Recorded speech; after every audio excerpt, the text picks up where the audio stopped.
Yo, what's up, everybody? It's your boy Othree. Welcome back to Platicas. I'm right here with my guest, Julio. You want to What introduce it yourself? do? This is your boy. Man, see, like I have a friend and I, and we used to like do this like little podcast for a bit. So we had this big thing where we do like the generic podcast. It's like coming to you straight live from some random station, a secret hidden location. And then I You start had like gassing up a my friend. like some like So radio we, station level fucking yeah, introduction or what? yeah. You are now listening to the sweet sounds of the O3 radio, Hey, just broadcasted by hey, you live they need from. to they need to send me an invite to be on GTA 6. Do it. Yeah, that would actually be sick. Just It's like like, some yo, random what's ass up? It's fool. your boy. Oh, three. Yes, So random ass foo. just talking to nonsense on the podcast. Like I don't even know, like honestly, but we're already getting sidetracked. Now let's get right into it. My Yeah. boy, he was all I'm gonna say is I met him at work. He was kind of a coworker, then he turned into an actual coworker. But we kind of, bonded over video games and skating. I mean, I never skated, but uh I know a little bit about it. We got kind of connected on that. Um, you see the skateboards behind him and shit, but my boy Julio, second Platica, episode number 2. We're just gonna start with a question that I'm going to be asking all my guests. There's certain questions that I want to ask to all my guests, certain Mhm, topics. So the first one is about success, and I want mhm. to see your perspective on success and certain areas. The first one, I want to know, how do you define success in family? Um, I think like growing up, success meant like having your own home, like starting your own family, having like the two-car garage and everything. And I think like as growing up and you start working and like you see how things are, and especially the situation with like the housing crisis is, and like you learn to love the city you're in. My perspective has been like I eventually want to be able to like comfortably live with someone, my partner, and maybe some of my own family. Doesn't matter where, but like having that and being able to go to like a 9 to 5 or like a regular job with like reasonable benefits or like good benefits. And it's either like that balance of like having a job where like you feel fulfilled emotionally, or like a job that you're like, yeah, I could do this like easy. Like, I do that. You go in, you do your thing, and that lets you live comfortably to go outside and like go and do your hobbies and everything else and just still comfortably be able to live without having to worry about like the grind or like having to do like 12 different things at the same time to like juggle like a livable wage and still stay in LA. So I guess what you're trying to say is the comfort. You're trying to reach a level of comfort with your family. You don't want to be too stuck on your career, right? Because that's what happens. Some people, they get too stuck on their, like, some people will say 9 to 5, but they be doing like 10, 12 hour shifts, and they never get to spend time with their girl. If it's Mhm. a lady that works 12 hours, she doesn't get to spend time with her man, or they have kids. So yeah, I could see where you're coming from when there's a level of comfort. My next question was gonna be about how do you view success in career, but you kind of answered it. I think you said, Sorry about that. no, that's fine. That's how it goes. I think you said something about fulfillment, right? So you want to Yeah. be able to feel fulfilled when you tell yourself, I have a successful career, correct? Yeah. Like a big thing for me is just like I'm big on those people that likes to feel useful. Like it's if I'm at a party and then they start cleaning, I'm like helping out like a señora or something. I'm like, yo, let me do this. Or like one Trapeador of and my shit. things is like I'll see, yeah, like I'll see someone doing something. I'm like, yo, like let me help out. Like I'll try to be like that most of the time if it's not one of those situations where like, yo, I'm gonna leave right now. Like, yo, let me dip. Like, um I think that's like my thing. Something that makes me feel like I'm useful and I'm giving back to the community or giving back to mankind. Just giving back in general. I guess Yeah. that is fulfilling in itself. The job where we met was real fulfilling. I guess. Yeah. I mean, it was more fulfilling for me just because it was in my community. Was not to get too into like where we worked at, but was this your Right. community or not? Like where we met? Kind of. It was a little bit past it. Like I'm deeper in South Central, but like, I work with the people I worked with directly. It was one of those things where it's like I had the opportunity.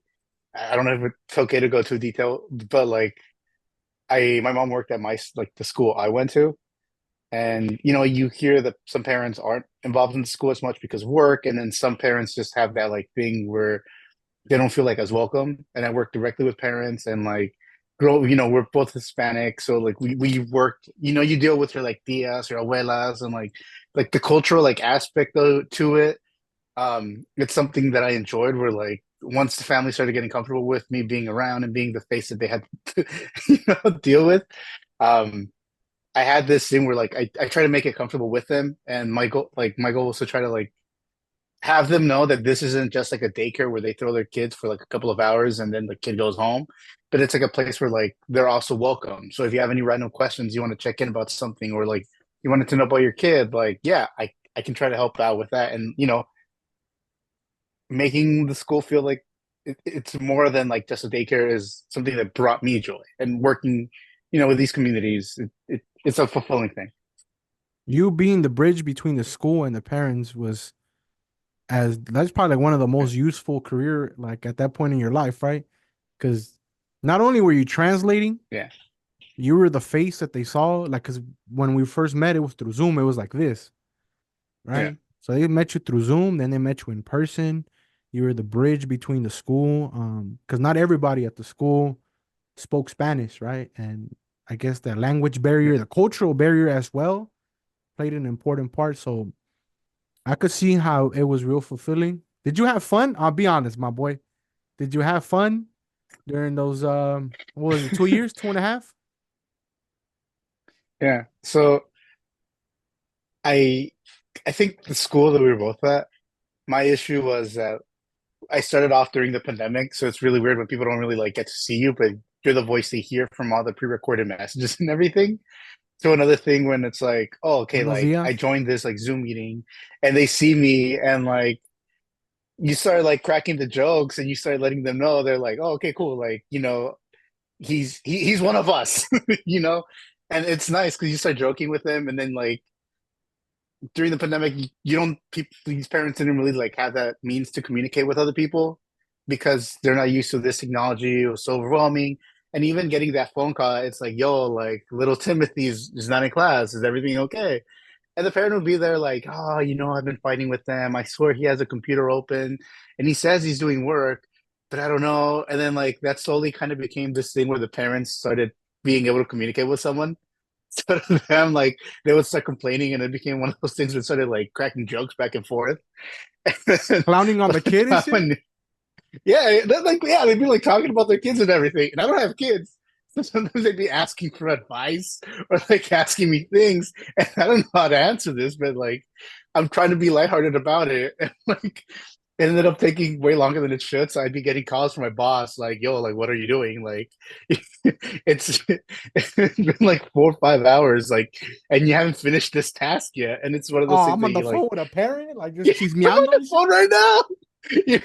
Like you're talking to someone's mom, and like, she just like she does this thing that like I've seen people culturally do, where it's like they'll get in this loop where they're talking to you about something and they complain, and then like they work their way around to like the where you Oh yeah, started, and yeah. they No, kind of yeah. keep I know going. exactly what you're talking about, Yeah, dog. It's just a so you're giant just circle, fool.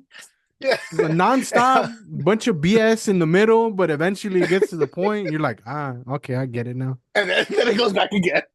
And There's like, another chisme that's like, oh, me acuerdo yeah. cuando estaba joven or whatever, they just Ah, start. cuando yo estaba de su edad y no sé cuántos años tiene usted, don Julio. And I'm like, yo, like, Don you'll be Julio, surprised. damn. Yeah, yeah. Because they didn't know how I looked, They heard my voice, but they didn't know how I looked. um, and that like I struggle with like being like, okay, cool, like let me be more like I have to hang up or like pushy about things like that when it comes to like people in general. You've seen it with the kids. Um, so I struggle to like be like, all right, cool. I gotta go. You Okay, just bye. it's hard to click on them, bro, because first of all, the Yeah. conversation's good. Second of all, hey dog, it was a pandemic, homie. Like we needed some human Yeah. connection somehow. Yeah. And third of all, That's what they needed, you know? exactly. And third of all, you're being useful, dog. So they can't say you weren't doing your job. I was just doing it really, really slowly. Yeah, I don't know. That felt like really good. Being able to translate all those meetings that I was thrown in to translate randomly because no one was available, setting up like meetings and trying to teach parents like new skills with like Zoom and stuff, and like bringing in other people from like outside and trying to figure out something to do. Are you are you Yeah, it like feels tech good. savvy? Like, did you know how to use computers and Zoom like that before the pandemic? Um, Because it might have I been didn't really difficult use to Zoom. translate, Yeah. right? Like, you think it would have been Oh difficult to yeah. translate if you didn't have any like tech like knowledge yourself? Yeah, like there's some tech stuff I knew, but then I picked up Zoom pretty like kind of relatively quickly. And then like you look up the videos on how to use like Zoom and stuff, and it's always like those people that like teach you how to turn on the Zoom call. They don't teach you how to do all the cool tricks and stuff. Oh, And I literally, like dog. fidgeting with things. Yeah. So I kind of pick some stuff up, you know? Yeah, you learn all the little details on your own. Like none of those videos get too they're just like quick tutorials and shit. But was it difficult to translate like Zoom stuff or like technical stuff to parents or not? Um, so like I just thought about like talking to my parents. Like All right, okay. I'm a big you do, we do, I do. But even with my parents, it's one of those things where like it doesn't necessarily work. They just want me to show it to them or like tell them how to do it. And then next week when they got to do something, it's like a struggle for them, and like we got to start all over again. And I'm like, okay, like, do you remember what this is? You know? And they'll be like, no, just do it. Like, um, but yeah, it was really weird figuring it out first off, and then once I figured it out, it's like, okay, what's the correct term for this, or how do I appropriately translate it? And then it's also that thing where like at one point you take a minute to look back and you're like, oh, like it doesn't matter if I make up a term right now because it's such a easy to understand concept or image, like it'll work. Like it's good enough. So you end up filling the holes with like certain things when it comes to translating, especially since like academically there's a specific language that you learn in English, like a vocabulary. And because we're not in situations where we have to like show up like academic, like, you know, what's the word I'm looking for? Like formal in Spanish, it's really weird to say those things and you end up having that like someone like no salvo type of vibe to your conversations. So trying to translate um professional to conversational Spanish. From yeah, like professional it ended up English to being conversational Spanish. Yeah. yeah, professional English to conversational language because at the end of the day, you want to make this bite-sized and easy to consume to the parents. Oh, el botón que está arriba de la N. Or some bullshit, dog. Like, oh yeah, el El botón que gorrito o el cono que está ahí, presiónelo para las opciones. es el primer botón arriba en el teclado. And then the parents are like, ya lo encontré. And then it's just like, Ah, ah, sí, sí. oh yeah, I get it, Es que dog. mi hijo no me habla así. I see. I didn't have that role specifically just because I dealt with the youth themselves. But yeah, I've always wanted to ask you, dog. Like it was always in my like one of my questions that I had in the back of my head, but we just never got to it. Just because it was always hectic. Yeah, it was Uh, always like, oh yeah, we'd be chit chatting, and then like, oh wait, let me make sure that this kid's not drowning on like an apple, well, let's go make or sure like, these kids are not in the hallway doing some stupid shit. yeah, or you'd be teaching a class, and I just show up just to be Just an to be in there, annoyance. just go, Yeah, just yeah, that's really what it was. And I think we both bonded on that thing where like just random we went to school ADHD, and bro. everything. I just think it was on some Nah, ADHD level. Like ADHD people bond with other ADHD people, dog.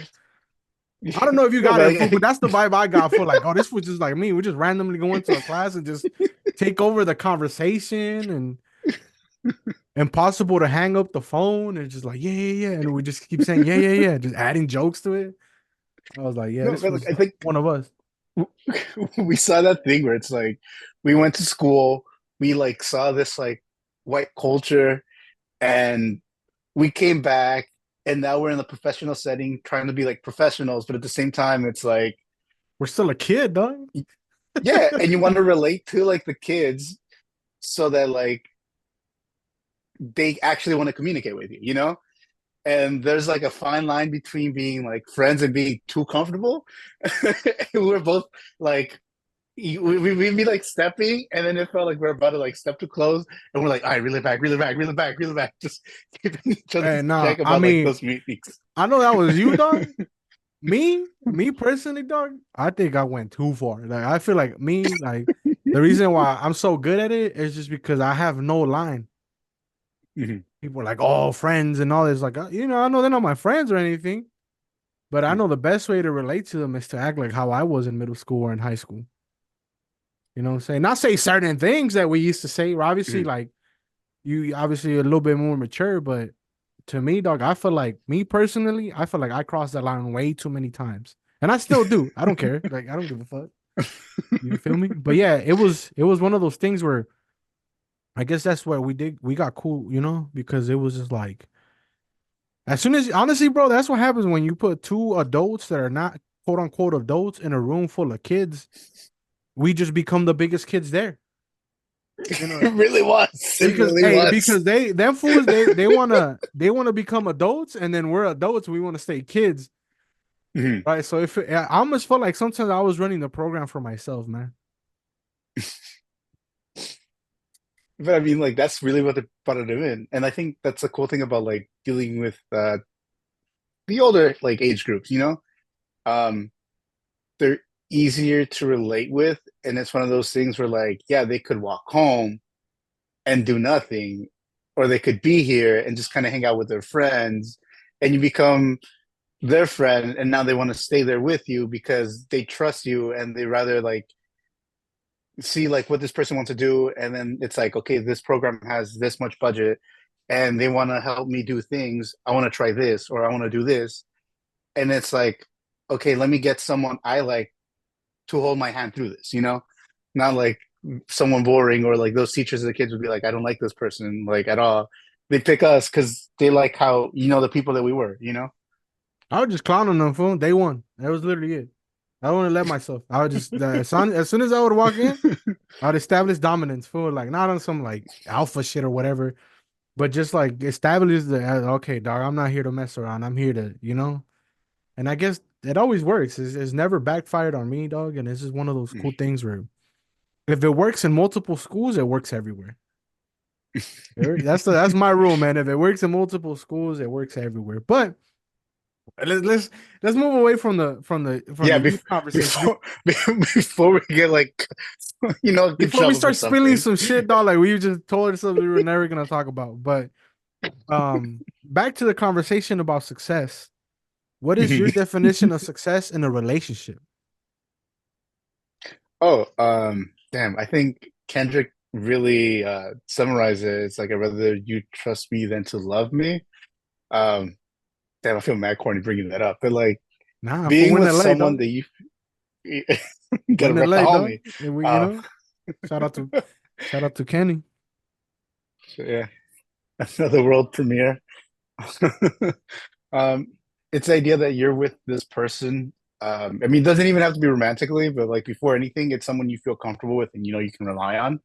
Uh, and I think I've had the fortune where, at least maybe because we're men, we see certain things differently, or we presented a different handful like of experiences compared to women.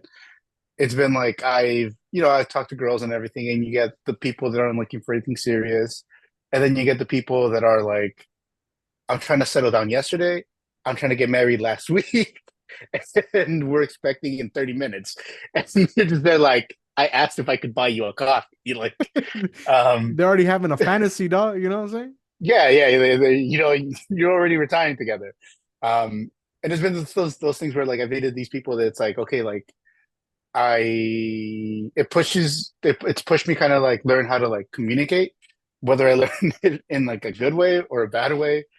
And it's those people that you can kind of turn to when you had a rough day and vice versa, where like you can turn to someone like whether it's like it's been the worst day ever, and you know that this is someone that's gonna make you feel comfortable and it's gonna make you feel really good, or it's someone that like you want to go out of your way because they had that day and be comfortable. Like, um, and like again, it's not necessarily like a romantic thing. Like I have someone I'm in a relationship at the moment, and it's someone that like you know I feel at peace being around, and we have that, and it's also the thing I have with like a group of friends where where like anything could happen. Someone can be like, "Oh, this happened." It's like, okay, cool, let's talk about it. Like, let me know. And yeah, I think that's really success. What success is, it's like being able to feel like the energy and affection you're investing is being returned to you, and it's just like I want to be here, and these people let you know that they want to be there too. Oh, that was beautiful. I'm about to clip that, dog. That was a beautiful ass explanation. That was dope, dog. Um, Damn, I should have shouted out Shorty just to see what happened. oh, for now you Yeah. now you about to get a strong text message like, hey, you should have given me a shout out. Um, I guess that kind of ties into the whole family stuff, right? Do you feel like right Mhm. now, and this is just a side question. I didn't even have this one written. Mhm. Do you feel like your work life balance right now is cool? That you get enough time to spend with your partner? Uh, See, so like my schedule like is really weird because it used to be 8 to 5 because I was just doing all the trainings and stuff, and because now I'm like boots on the ground doing stuff, it got moved from like 10 to 7. Um, the struggle is like I can't be making plans afterwards because like all like the concerts and everything starts like at 7, or by the time I get home, I got like 3 minutes to change and run out of the house and like to get the Uber and go do something. And it's been kind of like annoying. But the good thing is I have weekends off, and it's still like, okay, cool, let's do something, whether it be Friday night or like Saturday. Let's go grab a bite this day, or I have this day off. You have this day off too because it's a holiday, and it's one of those things that I'm thankful that this person also has like a similar schedule to me, where we have like the weekends off. So it's like, okay, cool, we can make time for this, or I'll be driving home from work and we'll be like on the phone talking about like, oh, how was your day, or like something happens and it's like we're like texting each other the other day like, oh my god, this happened, or like check this meme out, and then just I don't know, like I do feel like I have time. Like I have a job that's like, you know, it's from this time to this time and it doesn't bleed into my like everyday. Like I leave that at work and I'm excited to tell this person, oh, this happened, or like this kind of thing happened. And this person has something to share. That's success right there. Check it out right there, homie. That's success. Yeah. That's cool, man. That's something to that's something I feel like everybody aspires to do. Mhm. But sometimes like you mentioned it, sometimes schedules don't align. Mhm. Um you blessed that your schedules do align, right? But I Yeah. know some people's schedules, like, when they get home, their girl's going to work and stuff like that, and they only have a certain amount of time. I don't know. You know what I'm saying? I can't talk from personal experience but hearing from personal experience, but hearing from you sounds like you're having Mhm. a good time, bro. Yeah. And like I think as you get older, you realize what you're looking for or what makes someone something. Like you can be dating someone who's like super attractive, and it's one of those things that's like, what is this person adding into your life? And then it's taking into consideration, are you with this person because you are looking for affection you don't have within yourself, versus like, oh, like i I feel comfortable in my own skin, I'm my own person, and this person's making me feel supported, or like this person's adding on to this. It's not something that I rely on this person to provide for me emotionally. So is that what you look for in a relationship? That was one of my questions, dog. That was like, what is the one thing you look for in a woman? So uh yeah, I think that's kind of like, I don't know, like I had a very rough year like 2 years ago, and it's one of those things where it's like, okay, cool, let me spend this following year being single, putting myself back together to find things that I lost about myself along the way, after a breakup I had, and just building the person that I wanted to be. And it just kind of spent me being comfortable in my own skin. And it's that thing where like, after my previous relationship, I got dumped and I was just like keeping myself so busy I didn't have time to feel anything. And it's one of those things that me and my friend were going out and it's like, okay, cool, let's hit on this girl. Or like, we're like, oh, there's this group here. Let's just go hit on them. And then it became like a joke where it's like, think of the dumbest pickup line you can think of and let's go use it. And it's great building. Yeah, it's great. Good. It's a great exercise to build up that confidence, but it's also like, okay, cool. Like I'm talking to this person now. And like, we met last week, but this isn't really going anywhere. Um, she just took photos of, with us together, or like we're texting and, like it's not really going anywhere. And it's like the blandest conversation you've had. Um, versus now it's like, it's taking, and being super self-conscious about like the words you say versus now it's like the right person with the right person, it doesn't matter what you say. If, because they'll be as excited to see you. Like with this person, I can make all the dumb jokes, and it's like, I feel supported where it's like, oh, I was gonna say something that I didn't want, and she's like, but why not? And I'm like, oh, okay, cool. So like, I make the joke, and maybe she's just too nice not and laughs to make me feel better. But she's going out of her way to do that, and it's one of those things that like I feel supported by this person, and I want to make sure that this person feels the same way that I do, and this person lets me know that they care just as much as I do, and they go out of their way to make time for me, and they understand that I like my own space, and I want them to have their own space too, so they can hang out with their friends and do their thing. And I don't, and there isn't that pressure that if I'm out with my friends, he's gonna be like, where are you? What are you doing? Like, are you almost done yet? La Like, tóxica.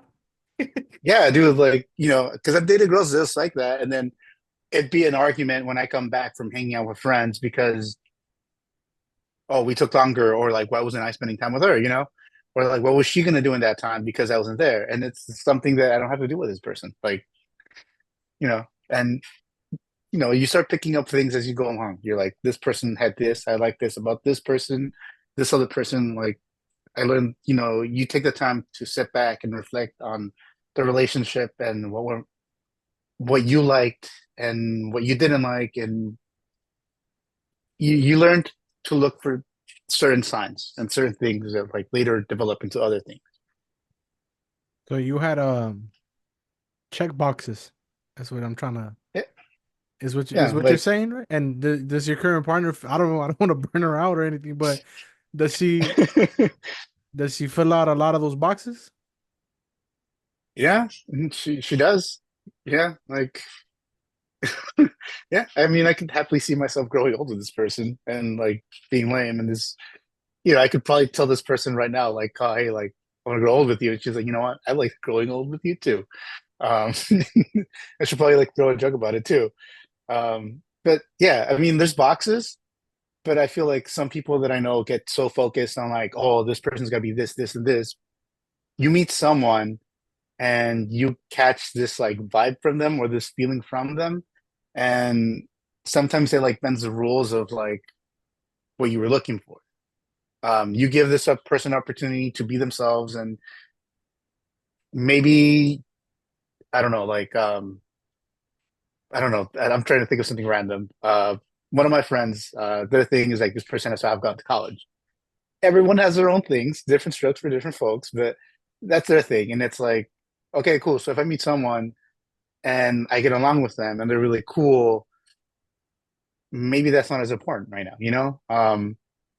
and yeah, like I think you meet someone and you give them the opportunity to know them, and you kind of pick up from the personality and how you feel about this person and how this person puts effort into being with you, or like how they act with you, you know, and that's what makes it like special. Like yeah, there's boxes, have boxes. Learn to look for like the red flags and all the warning signs that, or things that you don't like that are definitely not something the person's going to change, because you can't change people. You just got to learn how to love like the person that you're with, And if the flaws are too big, it's like it's okay to say no, you know. Even if you're like a year or three down the line, you know, it's not too late to back out. You know, understand that, and you can move on. Like there's no pressure or rush for the right person.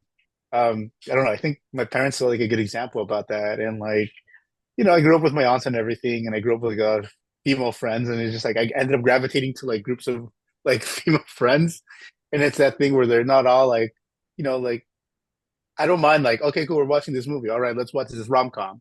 All right, cool. Or like you hear like you hear the perspective, and you're like, you know what? Yeah, I'm down. Like if a shorty buys me flowers, I'm not gonna be offended.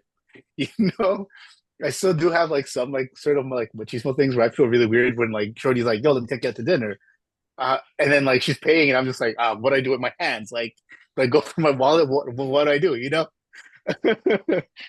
like it still weirds me out, but it's also like, oh, okay, cool. Like You pull this, out this your is phone nice, and you know. send them Like a Venmo, dog. You're like, nah, send her the we'll memo. go send them half or some shit, just to throw them off, see what they do. Yeah, I'm gonna consider that, but it's just really weird. Like I feel lost. Like why? No, like let me do this. You know. Um, yeah, I don't know. I think it also goes back to like That is some having that machismo communication shit, because though, like fool. yeah. I mean, there's that, and it's like I don't know. I don't like feeling like I'm sitting on my hands, like, and it's also like I like being helpful and being like there, like, so that's what I feel like. But it catches me off guard, and then I just like freeze when it's like, oh no, it's okay, I'm paying, it's my turn, you paid for this, like, let me buy this at least, and I'm just there like frozen, or like I'm about to grab the door, Shorty's like, no, let me grab the door for you, and I'm just there like, You or don't know what like, to do and shit. hey, yeah, or like, hey, I got you this, and I'm just like, I don't like. I just freeze. Like I don't know how to act. Like What do you do in that situation? I don't know. oh no, man. This is the first for me. It's like I was like, like I've talked to friends, and it's like girls didn't really pay attention to me till like a year or two ago. But now it's like when someone's like actively like aggressive or like trying to get my attention, I don't know what to do. Yeah, is it? I don't. Yeah, what the fuck do you do at that point? You know what I'm saying? Yeah. Shorty's like, oh, you're not gonna ask me for my number? Excuse me? What? Like, you You want my get number? stuck, frozen and shit. Mhm. But let's continue the conversation about success because we could Yeah. talk about relationship stuff all day. Um, Oh, and how do you I'm mushy. Like, how do you define success and health? And that could be like mental health or your physical health. How do you define yeah. success and health? Um, I think a big part is learning to accept your emotions. Like, um, like it's okay to feel sad. Like you're not gonna feel happy every day. Bad things happen, and you you gotta be able to understand that, understand why you're feeling like that, and being okay with you feeling like that, but also not being. You gotta swim through that emotion, not drown in it. Like it's so easy to hit like a slump and be like, "Woe is me!" Like nothing's going right, life ain't worth this isn't worth like, or moving on. And it's easy to fall in those black holes of like the depression. Um, but you have to understand, be like, okay, cool. Like it's winter, it just got cold. Um, I haven't really seen the sunlight because it's raining for 3 days. I understand that I'm not feeling like myself right now. I just want to stay home. And it's okay to do that, but it's also like, okay, cool. Like if you keep in that rut, you're gonna fall into like that cycle. So you got to go outside and do something, whether it be, like sports, hanging out with friends, or excuse me, or going for a walk. Like I try to make time to go to the gym every so often, or like go skateboarding, or I've picked up soccer last year, and I feel like it's been one of those things that has definitely helped me with like the seasonal blues because I know I at least have this opportunity to go like run around and like I feel like a fucking like a freaking dog, dude. Like I show up and for those 2 hours I'm just running around. Like I'm not even skilled. I'm just there to put pressure on the guy with the ball so that they don't want to do like they don't they don't they don't feel comfortable enough or like they like mess up the shots, Are you in the league or And is it throughout the just whole like time, just random like cascaritas and shit like that? yeah, it's just been kind of like cascaritas, so like a group of like dudes, and like it was mostly like a family, and then it's like plus like five or six other people. um, That's how it be. yeah, like I'll show up and it's just there, and like it's that social aspect where you're just like talking smack or like you're cracking jokes. My boy is there, so I'll be like, "Yo, dude, check this out," and then I'll be doing something really stupid. Like one of my favorite bits is like, okay, like we need people. They'll let me know. They're like, all right, go ahead and just make sure, like, go get the ball, like, just chase for it. So I don't know when it happened, but when as a joke, I just started barking. Oh, so you bark all the time? Like, yeah, every so often, I'd be like, "Arr!" Oh, that was And me. it Hey, just confuses everyone. remember me Huh? at the this random side story, but when you would hear barking, that's when everybody know that I was on the second floor, dog. Oh, for sure, for sure. Arr, arr. All Do? Arr. right, but yeah, I think that's back where it to might have been from. maybe I don't No, fucking but I know, think it dog. might have just been from that, like, just being like really rowdy and be like, arr, Oh, arr, bro, arr. I miss it, dog. I miss it all the time, but we gotta move on. Let's get it. But yeah, soccer. Yeah. Soccer. I mean, physical. That covers both because you're moving, and like you said, you're out and about. You're not just in your space all the time. Yeah. Just thrown in the couch, cuddled like with like blankets, just been watching a TV show, just to not feel anything. Watching New Amsterdam on Netflix. You ever seen that shit? Is this when we're plugging in sponsors? Shout out Liquid Death. Shot of Liquid Death. Um, I thought it was a yeah. beer, fool. No, it's water, sparkling water. We're Angel City drinking Football Club support women in sports. Angel City Football Club. Is that related to the brewery or not? No, it's the LA women's soccer team. Oh, so what were you thinking? The Angel City Brewery and shit?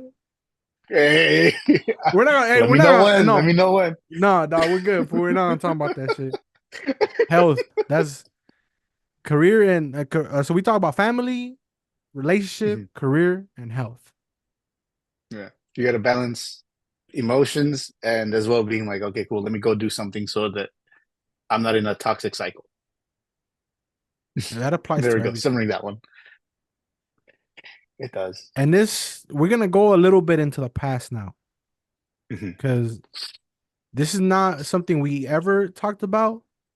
But since we were around high schoolers, first of all, I Mhm. want to know who was Julio in elementary school, middle school, and high school. Mhm. We're gonna start off in elementary school. Who were you, dog, in elementary school? Uh, so my mom worked at my school, and my school was like a elementary, middle school kind of combination type of thing. Um, and my mom like jokes about this and complains about this all the time, but like growing up from like like until like high school, I was those kids that parents would be like, I like stand here, and the parent might forget that like the kid's there, like Damn, I'm surprised it didn't happen. Then my mom forgot, like she left me somewhere. left you at the park and Um, shit. yeah, like oh shit, like I left this stuff at the store. I left it right here in the children's section. I left the Fonda Superior. There we go. Like I'm surprised it didn't happen, but like I was just very like that, and because um, she was there. It would always be that thing where like I would like start talking with the other kids and we'd be joking around and everything. Um, it'd always be like, oh, like, well, what would your mom think, Mr. Reyes? I can call her right now, and I'm like, oh, come on, like, there's no need for this. Like, you're only singling me out because you know my mom, and like, I was problematic. Like, I was just kind of really quiet, did my work. Sure, I got chatty with the person next to me here and there, but it was really mellow and easygoing. Um, and like because my mom worked at the school, I became like an easy target, and then kids started picking on me, and like I was very defensive up until like maybe midway through like middle school, where it's that thing where it's like, all right, cool, like they go keep talking smack, I gotta like I can't just like let myself be rolled over, let me start talking smack, like um and I think I get along with well with people, or at least people feel comfortable around me, like I'm likable. I don't like saying it, but I feel like maybe I'm just like a very good social chameleon where I fit in random groups. Um, and like people would kind of be like, "Oh yeah, Julio's okay. Like this guy's okay." So like they were like in, and then I started like making jokes, and they're like, "Oh shit!" Like I didn't expect that from him. So it was just that like, okay, cool. Like people were like, they started reeling it back. I wasn't picked on because of my fear of snakes or because my mom worked at like my school. Like I just started rolling with it. And like we'd be walking by my mom and she'd be like in the main office. And I'd be like, I'd be popping in just to say, "Hey, what's up, mom?" Hug my mom and like kiss my mom. And she would start getting super annoyed by it at one point.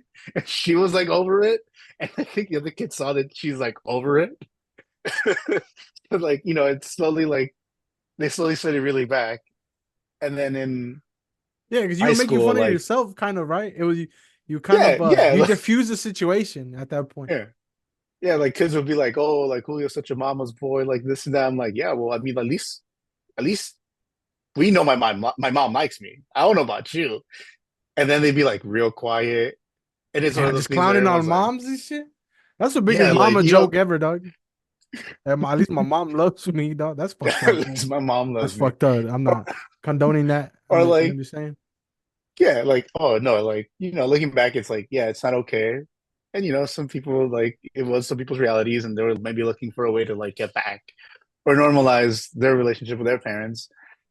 But it's also the thing where it's like I developed this like thick skin, and it's also like, all right, cool, like this is what we're doing, this is what's happening. I'm not gonna stay quiet anymore. Um, and then one of my favorite jokes was that like because I'm an only child, people would be like, oh yeah, like this and that. I'm like, look, my parents made perfection.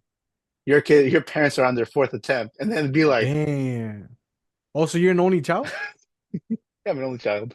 That's Yeah, yeah, and yeah, that's a whole different episode, dog. Well, yeah. That's a whole different that's a episode. whole different episode, fool. And when I went to high school, it's like, okay, cool, my mom's not here, so I'm not constantly being pressed by anyone. So I feel like that's when I got really loud in classes, and I would just be like cracking jokes with my friends, and it's like I was more open and more social. I mean, like freshman year, I got elected as like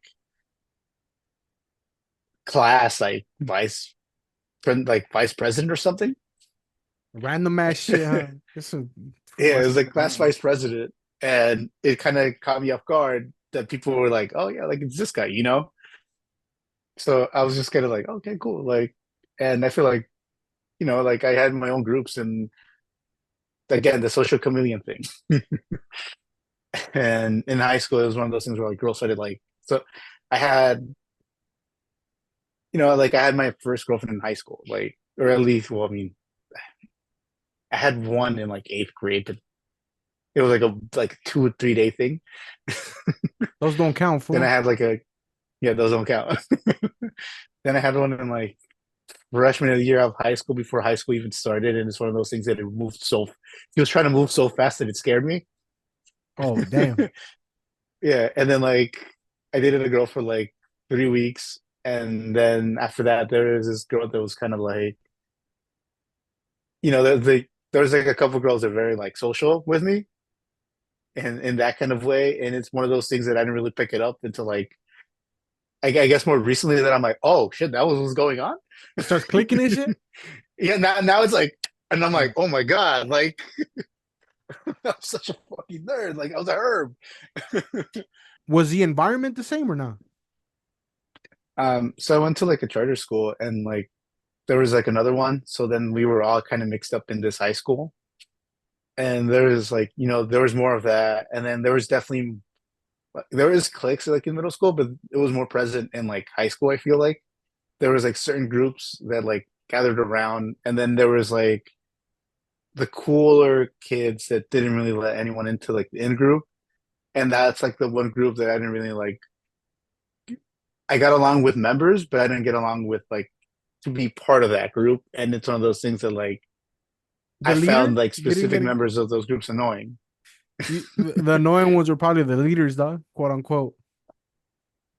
Because there's a Maybe, but hierarchy, yeah, there dog. was like Like people don't know to admit it, but in every group there's a hierarchy, right? In every like there's social that group, it person. there's that one person that's like right away is like, okay, this is the one that you have to impress to join. Mm. Um, but you say you didn't have to do all that. Did you ever get asked? I know this is a funny joke in the fool community. Mhm. Hey, you a rocker, huh, fool? Did you ever get asked that by the homies? Because you were a skater, I'm pretty sure you Yeah. listened So to rock like, and shit like that. yeah. So like, again, like I feel like I fit in with so many different groups. I didn't really fit in with a group. And then I kind of like for a weird time had like a really weird like mix mash group with like dudes that we just kind of hung out. Um, and this guy was like a biker. Like I think he had like the baggy pants and everything, and like he was really nice. I hope that homie Raul is doing well. And he's like, "Oh, yo, rocket from home." And I'm like, "Yeah, dude." He's like, "Dude, that fucking Metallica shit crazy, dude. Like that shit crazy in the skateboarding. You guys are fucking crazy, dude." And he was like in like his fixie and everything. He, like that's like the first like time I got that like, oh, you fucking you You like a this and rocker, huh, that. fool? That's a Hey, funny you ass rock and roll, question. Hey, you a rocker, huh, fool? and skinny jeans, fool. Yeah, no, that shit. I used to ask those questions, fool. So I know exactly um, I know exactly what that question means and shit. It's funny. It's one of those ways where like the little cholitos or the wannabe cholitos, fool. They want to be social, but they don't know how to relate. So Yeah, sometimes the only thing you got is music. Like, hey, you're a rocker, huh, fool? And everybody knows Metallica gets down, fool. So like, yeah. you know what I'm saying? Or like a The Nirvana, like, Misfits, hey, fool. you like Nirvana, fool? You know what I'm saying? Hey, that T Spirit track, fool. That shit slaps. That shit goes hard.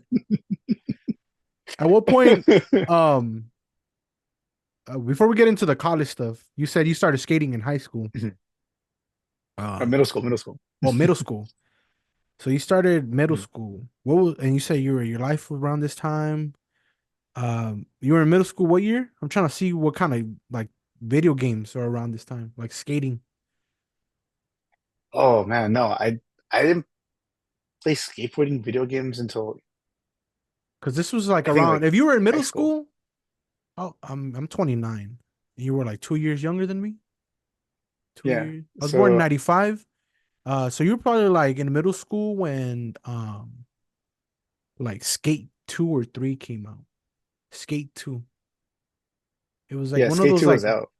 it was one of those like later Tony Hawk games. It was already like Mm, it was no longer the underground games. It was Pro Skater. mm.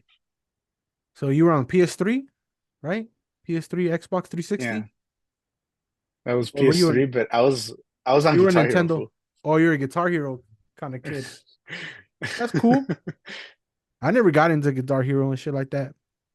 But the only reason I bring up the video games and skating Mhm, is because that's how I got into like a little bit into skating. mhm, I never, I was the low gordito fool, so I never skated. Um, mhm, but at some point early in the 2000s, my cousins had Tony Hawk, one of the Tony Hawk games. So they were into the Tony mhm, Hawks. And then for the GameCube, I played Underground 2, the Tony Hawk 1. And it was mhm, around this time where YouTube started blowing up, right? '06. mhm, And well, the GameCube stuff was a little before that, but in '06, YouTube came about. And a lot of like those first YouTube videos were like the skaters with the fisheye lens. mhm. And they always had like some hip hop or like some metal or some punk music behind it. This is before the copyrights and all that shit took over, you know? This when YouTube was still Yeah, an independent company. And I was like, damn, this is dope. Like, this is some real dope ass shit. And this is before I learned about Supreme and the clothing brands. And this is before um the skating hit mainstream culture. So you were like experiencing skating when it was still considered like underground, right? yeah. I think it started like blowing up around then because like I started high school in 2010. I picked up skateboarding maybe like 2008. Not It like was the definitely starting to pick up again. yeah, yeah, Yeah, yeah.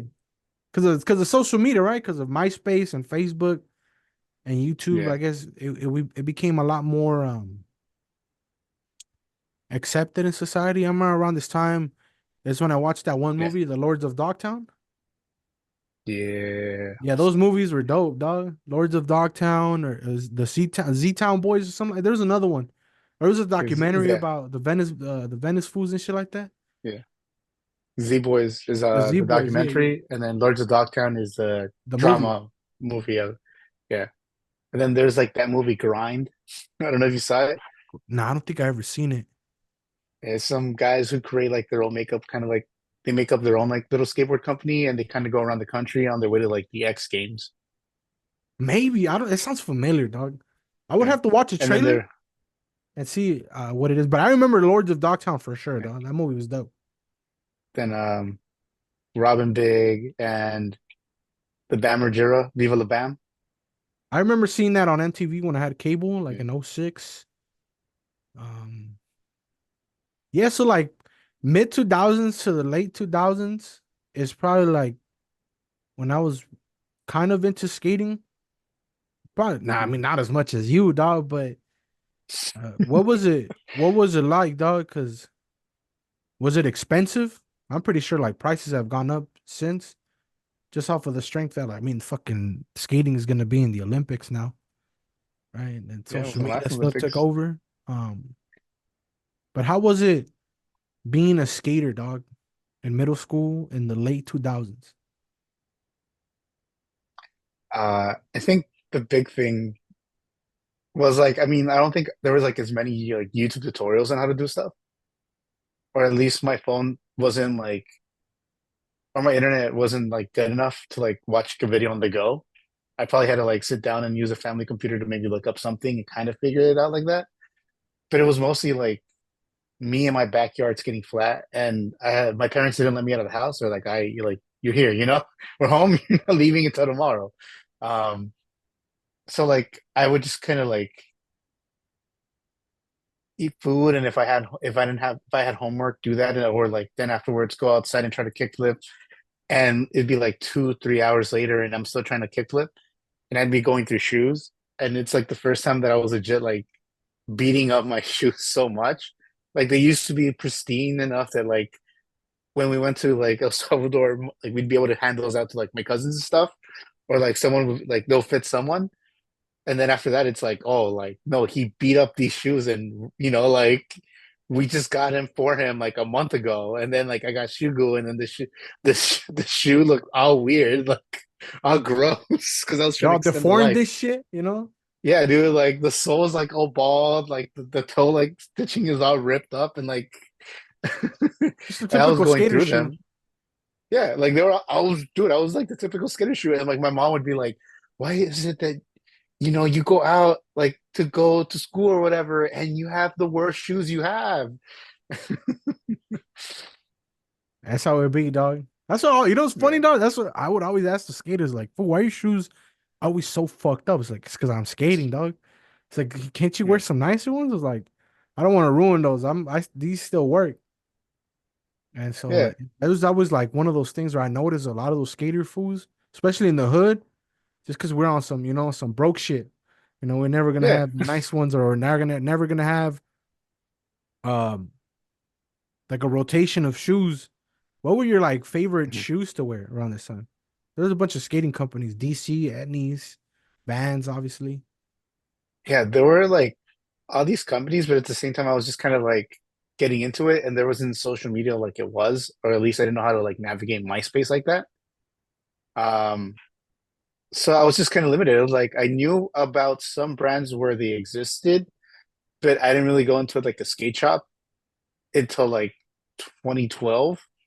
I got my first board and everything at a swap meet, and they had like a skate shop type of thing, and like I got Mm. an element board, and I actually recently bought that board like a year or two ago during the pandemic. I think I found my first board, and it's one of those things that like I got all this like boards on the wall, and it's like I'm running out of space and I don't know where to put it, but I want to hang up this board. I didn't really see that many like skate shops. So what ended up being is that like I'd get like vans the from warehouse like warehouse Shuso, the VSS. I'd be getting the vans from there, and like I Yeah. just skated those regular vans, and I'm pretty sure that's why like my feet are all fucked up now, like the collapsed arch and shit. Hey, the Vans, fool, they're so uncomfortable, bro. Walking on Vans are Oh so man, maybe no, it's because I'm fat, dog, but those shits are so nah, uncomfortable, fool. Like those shits are the worst shoes to walk on. yeah. So like now I use the skate ones now, because they have the removable insole, and I could put maybe something nice, or I can rock like the insole. But like, I love Vans because I guess because of that. But I have like the like regular Vans, and I got them because it's like some special Dia de los Muertos, like old school, and it's got like some really nice stitching on it. Um, and I've worn those out like two or three times. But dude, my back and my knees hurt. Like my knees and my hip were like bugging me by the end of the day, and I only wore them outside for like 3 hours. What was like the what was like the worst injury you ever got, dog, skating? Oh, it's my knees. It happened in college. There was like a lot of trees in my college, and they were cutting down, trimming trees and everything. And it's like this massive, like I think it's like a Ford F-350, but like the big truck. And they were just like cutting trees. So like I go around it, and I didn't see that like all like the cut grass and like all the cut like tree chunks were like still in front of it. So I missed this like little like piece of wood that was like maybe like this big, but kind of like this wide. I ended up hitting that. It forced me to stop, and my like back foot slipped out of the board. And as I tried to bring my feet in, like I heard pop pop, Ooh. and like I kind of did like that weird like my knees were in but my feet were outside type of weird stance. And I was just laying on the floor for a bit, and like um I went to like the doctor. Someone had to help me up and like help me walk into like the student health center, which is literally like quarter of the block down.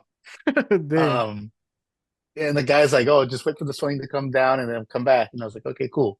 Um, and then I came back home during the holidays to get them checked out, and the doctors didn't want to give me a CT scan or anything. They just kind of What? held my leg, and they're like, "Oh, you're good. You're good. You're young. You'll bounce back." And since then, Damn, that's like, grimy, dog. yeah, no, yeah, like, and this is fucking Kaiser. Like, Oh um, shit, shooting shit. yeah, that's like the worst. It's like, dog, We're gonna clip like it. yeah, Yeah. yeah, it's such a bummer. I'm like, yo, it's like two steps down. Like, dude, it's the building across. Like, I don't mind. Like, roll me in, fool. Like, Walk me um, over, my boy, like or some shit. yeah, walk me over. Like, let's get this shit done. Um, yeah. So like now, if I don't work out or like it gets like cold, like my knees will start hurting, and like if I go running, my knees hurt. That's why like those like 2 hours of soccer are like all right, more than enough. Like past that, like my knees will be bugging me, or like Wait, so you regular never Vans figured hurt. out? You never figured out what happened to your knee? No, dude. What, I got They torn didn't want to do ACLs and tests. shit, dog. You just all fucking all fucked See, up already, huh? Cartilage is broken and shit. Like it's all fucked up, and it probably doesn't exist anymore. we um, got no knee and I don't shit. think it's no knees. I don't think it's the car. I don't think it's the ACLs because I can still juke. Like I can still do that rapid motion. And if you could play soccer, dog, you're good. I mean, Yeah. if you could play soccer with your knees are good. That's crazy. That must have hurt though, right? What did it hurt? Oh, dude, for sure. It did, and like they would lock up. So So what do you like think happened? I had Was it a just like a strain or what? yeah, I think it might be some like some sort of strain, and I pulled something, or it might be something with the meniscus. It's just that they didn't want to check. Home remedies or was it like medicine? And Oh, my medicine. home They gave me like a knee brace, home but remedies, this you is know what I'm before talking the about. So. yeah. Like boil this chicken and then use that water, dip your knee That in it.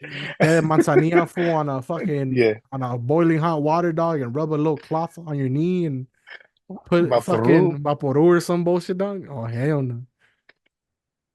So you got a No, it's just brace? IV. Yeah, they gave me like a brace, but they gave me those stiff ones, like the ones that didn't move or anything. Not like the cool fancy ones that like Stone wrap up Cold? around your leg and you can bend them. The Stone Cold Steve Austin knee braces and shit? Oh no, dude, it's like you've seen rest guards, right? Like the ones that people wear. Like Oh yeah, I know exactly what you're talking about for. Yeah. yeah, so like that for your knee. So like I couldn't move my knee. They gave me ibuprofen and they're like, oh, ice it and then like That's it. put like something warm. Yeah, that's all they told me. Oh, bro, that's At least the school clinic, Kaiser's just like, just take some ibuprofen when it hurts. You're fine. You're young. You'll be bounce. You'll bounce back. and hey, at least you can play soccer now, dog. That could have been a lot worse. Oh, for sure. I'm still grateful that like I can walk, I can do anything. I can, like yeah, I can still walk and run and kick. How how often do you still skate? And do you still skate? Oh, dude, for sure. After the holidays, just because I had family over and stuff, I didn't really get to skate, but I usually will at least go like on Sunday. I'll go skate some curbs and I'll skate in my backyard if I have the chance and it's like early enough. Unfortunately, because of work, the time changes.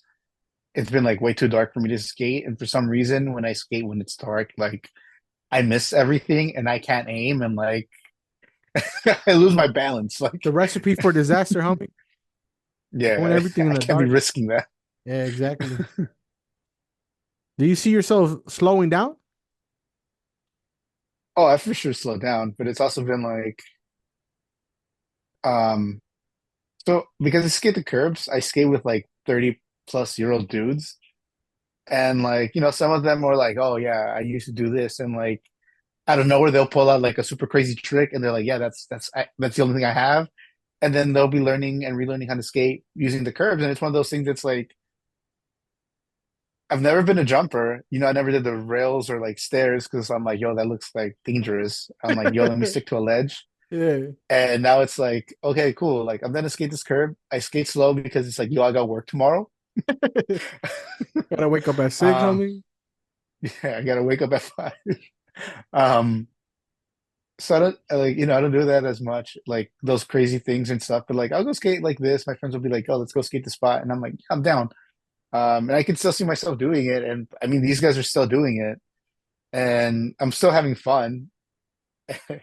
My only complaint is I'll get hyped up and buy gear, and I'm like, damn, I don't have that time to like skate through this gear like I used to. Who I'm got not in glow in my the dark fucking wheels backyard and shit? 7 days a week trying kickflips. Huh? Yeah, glow in the dark wheels and shit. Dude, they don't last that long. They get dirty. And the graphic too, they get dirty and like they don't glow in the dark. I love glow in the dark stuff to this day, I but like remember it gets dirty so fast. I remember when I was a kid, I used to see a lot of fools with those the glow in the dark. Maybe it was just a cosmetic. I don't fucking know that, but you know who had a lot of those glow in the dark? The fools that the scooter fools. The fools Oh on yeah. scooters. You know what I'm talking about? With the lights and stuff too. Yeah, yeah, those were pretty dope. Um, but yeah, Yeah. my next question was gonna be, did you ever like do one of those crazy stairways or whatever? Did you ever try to at least? Did it ever cross your mind? Yeah, I think I tried to like jump down like some stair sets, but like I didn't really commit to it. So it'd be the thing where I jump and then I land with like my foot to the side, not like in a messed up way, but like, okay, cool, no. Or like I just couldn't commit to like anything more than like 2 stairs. Yeah. Yeah, shit. I give props to fools that be trying it, dog. Like even more props to the Oh, fools that be dude. landing it. I know there was a while, there was a for a little bit of 2020, there was like a period of like a couple months. There was a while where I got into watching Thrasher videos on YouTube. Mhm. Like fools, like they would go the magazine, right? The Yeah, Thrasher there's a magazine, magazine. Yeah. and they would go or like somebody related to another skating company, but it was mostly the Thrasher ones, and they had these like videos, and they would go and they would film some regular skater or like a famous skater, and they would try to do these crazy ass like jumps off of some like insane dog, like some insane stairs, bro. And I was like, God damn, dog. I never, I thought it was some crazy video game shit. Because in the Hmm. games, obviously it's a game, but I never thought like fools were actually out there risking it and doing it all the time. You would see like, because I mean, there's a difference between like high school stairs and then like business, like Hmm. downtown businesses. Like you ever go to Yeah. downtown and there's like just a gang of steps and fools are doing that like nothing. I was like, Hmm. hey, bro, these fools gotta have the craziest amount of commitment inside. Fool, I would never, never, dog, never, never, fool, never ever think about doing some crazy shit like that in my life. That you gotta have some adrenaline for that, man. It was but you know what I'm talking Oh, about, for those sure. videos, those YouTube videos where they intend like they do some intense challenges oh, never done, never stairway never done before, or some Oh, shit like that. And it's just yeah, the like, MVDs and stuff. and they would have like different camera angles. I thought it was pretty dope. I would think I was more into the camera angles and the fisheye lens and the actual skater, but seeing the skaters land all that shit, that was pretty dope. Who was your favorite skater growing up? Oh, okay, cool. So like, I mean, it's always that thing where it's like such a white type of thing that you always got that like, oh, like you're super whitewashed and like this and that. Tony Hawk? So I think I turned on the X Games once and I heard the name Paul Rodriguez, and I ended up buying this blue board all the way here at the end because that guy is like the first Hispanic person I heard. And I'm like, yo, this guy skates switch, which is like writing with your left hand. And that guy kind of became like my boy. Like to me to this day, like I'm slowly trying to buy all his like shoes to own all his pro models. Um, He's the and owner of then once I Primitive, got right? it, yeah, he's the owner of Primitive. Yeah. Then after that, this white boy right here, Dylan Reeder, became like I modeled myself after that guy. I started like wearing chinos and cuffing up my pants to flood them with like the skinny jeans and everything, with the tucked in shirt, like this like this like weird aesthetic this guy had, and like the slip-ons and stuff. I thought he was like the sickest, and like he skated to some pretty cool music too. And I don't know. I think these are like two major pillars of like the person I am. They're your biggest skating influences and shit. Yeah. I think for me though, like the only skaters I ever knew were because of Tony Hawk, the games. So like Chad Muska, Bob Burnquist, but he was like more into bikes, right? Uh, he was a skater Uh, too. Tony Hawk, obviously Tony Hawk. Um, there was what was that other fool's name? Oh, and it was like I was Chad like Muska. Chad Muska was probably like the most legendary one out of besides Tony Hawk. I Yeah. remember when what was that fool? That little youngster dog, Ryan something, Ryan Oh, Sheckler. Ryan Sheckler. Yeah, yeah, he was like a young kid on that Underground, Tony Hawk Underground 2. But then I remember those games they had like Wee Man, they had Bigfoot. I think Bam was like one of those unlockable characters. Mhm. But now, like, I remember hearing about P Rod, and I was like, this fool gotta be Raza. This fool gotta be like Latino somehow. When I looked him up, and he was like, Mhm. oh shit, that's dope. And then I seen he was the owner of Primitive, and I was like, that's clean, but I would never rock that P hat around here, fool. You know, living in South Central, you gotta be careful. You gotta be super careful, man. Yo, But I mean, like the Plan B logo is like, oh, like an 18. Like, I know that's what I'm saying. For like, you gotta be super careful out here, dog, in LA. yeah. Just like the big P, dog. Like just anywhere you would go, Mhm. especially like where I'm from, like where I live. Like you can't be Mhm. walking around with no primitive shit, fool. If you look a certain way, that's all right, homie. You're gonna get asked a bunch of questions you don't want to get asked, and yeah. But yeah, I remember searching them up. Primitive was dope. Um, Mhm. there was another fool. His name was something Houston. He has like a bunch of tattoos. Niger Houston. That fool right there. Yeah. That fool was pretty dope. And like I think around that time he was like the best one. Supposedly he like won a bunch of tournaments or whatever. Um, Yeah. The story about that is actually funny because there's this skater named Don New Nguyen. Nguyen. I always pronounce that last name wrong.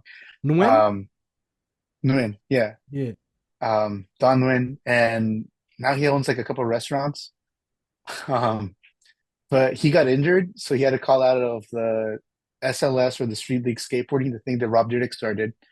Um, and because he called out, they called Nyjah, and Nyjah started like doing his thing, and he just kind of blew up because he would win every single contest, and that kind of became the thing. And then it became that thing where it's like it's not like guys like P Rod and stuff just kind of going to like these events and skating. It's like, okay, there's this real competitive, like cutthroat thing.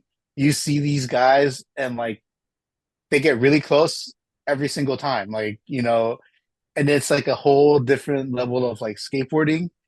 And there's already that thing where like when you look at people skating pools, I couldn't relate to it because we're from the hood. Like you're What lucky if pool, the fool? skate park has a pre-made like quarter pipe, or like something.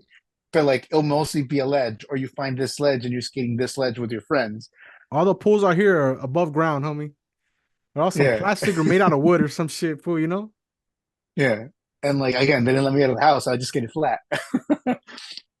So like I never related to it, but it's very that like intensity that you see is something that I saw on the like street thing, but like I understood it because I'm like, okay, that's like I get what this trick is. I can relate to this. Like I can go to a stair set.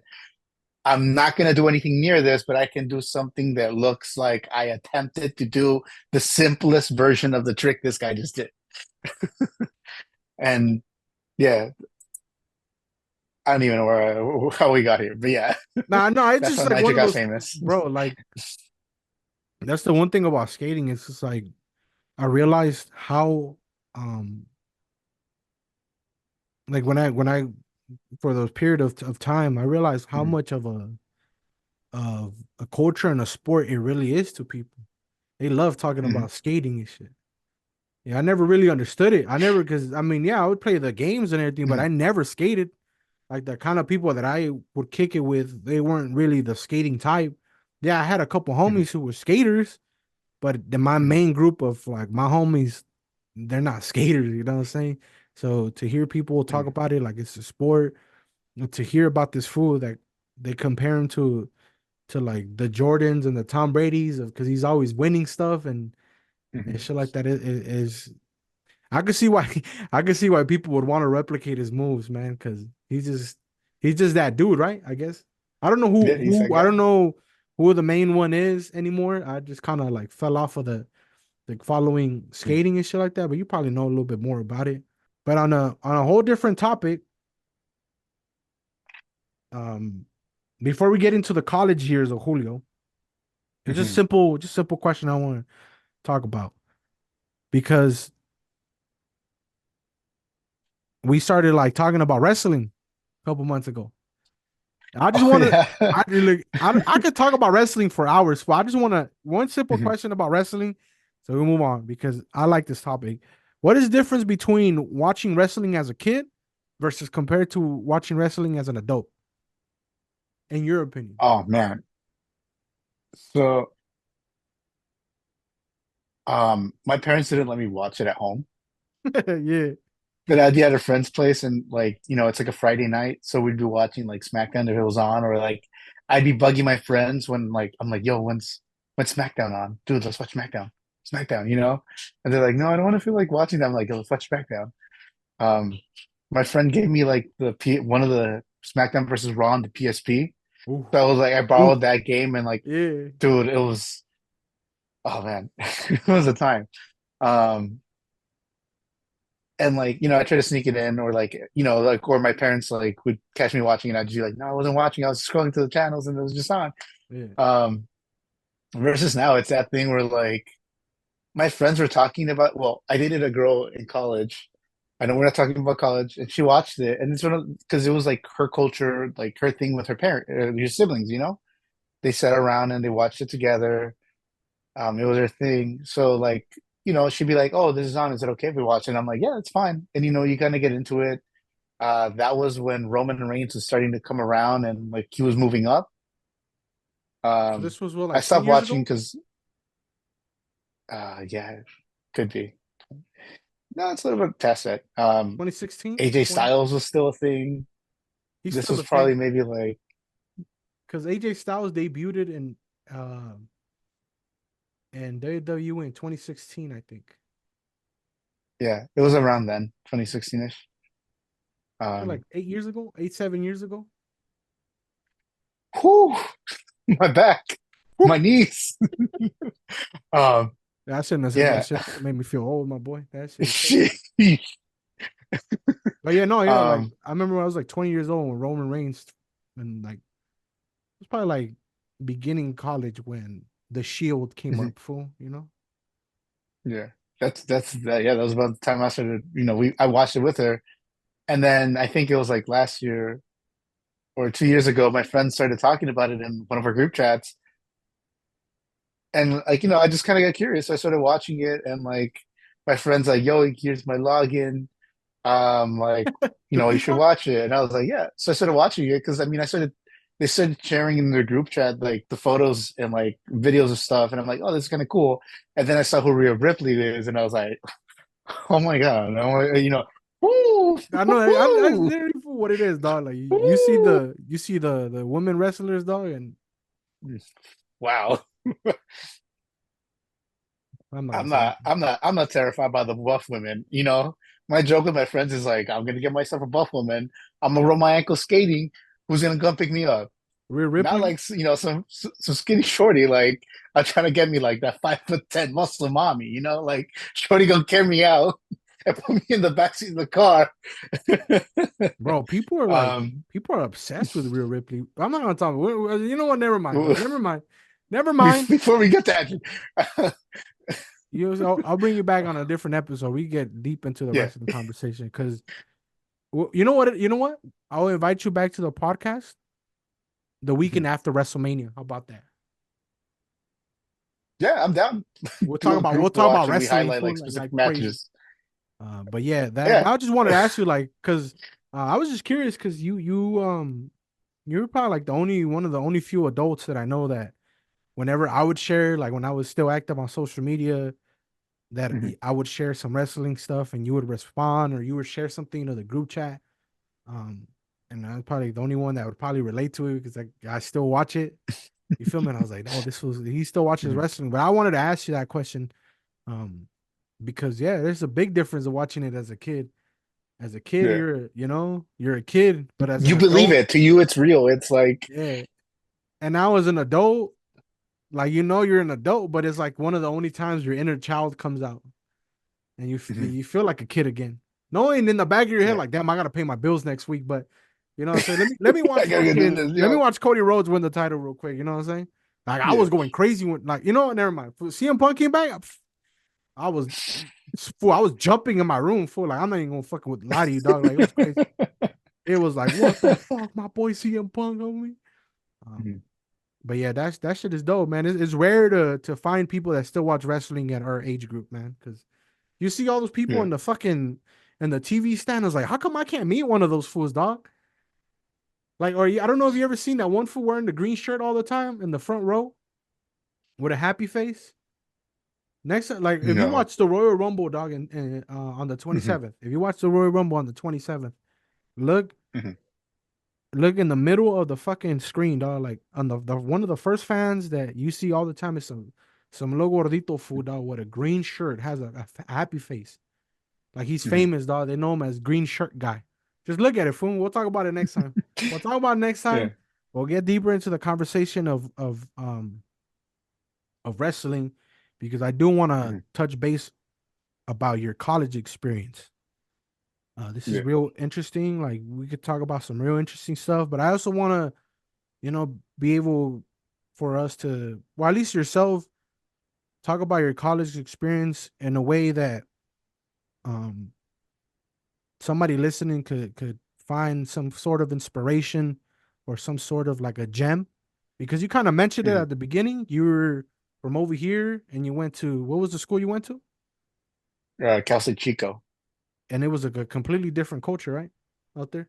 Very much so. And so what was your experience being from over here and going over there, dog? Because you went straight out of high school, right? Yeah. So how was that? Directly. Um. Well, my parents wanted me to pick somewhere nearby. Um. And then when I told them I needed some space, my dad's like, "Oh, well, like, your grandpa and some of your uncles are in Oklahoma. You can go to school in Oklahoma." I was like, "No, I'm good. I'm good." And I picked somewhere that was kind of far, but not too far. Where like, if I need to go home or anything, I can easily do it. Um, and it's that thing where it's like, okay, cool. Like my mom and my aunts and stuff would cook, and it's like, okay, I need to learn how to do that by myself, and I need some room to like, wild out and Yeah. learn how to be independent. Um, yeah, and like, I mean, it was terrifying, and there was definitely some times where like between visits that I was like tempted to just stay here. Um, Yeah, like Chico is this small town. Like you can literally walk through most of like the stuff there and like little like it's all like right by the campus. And then there's like some stuff outside and you have these like older like families and stuff that have been there forever. Um and like it's a super small place and it was funny or weird and or it was interesting interacting with people that were from even smaller towns, like just kind of randomly in the woods. That to them there was so much motion, there was all these things going on. So to them it was like a bigger town, you know?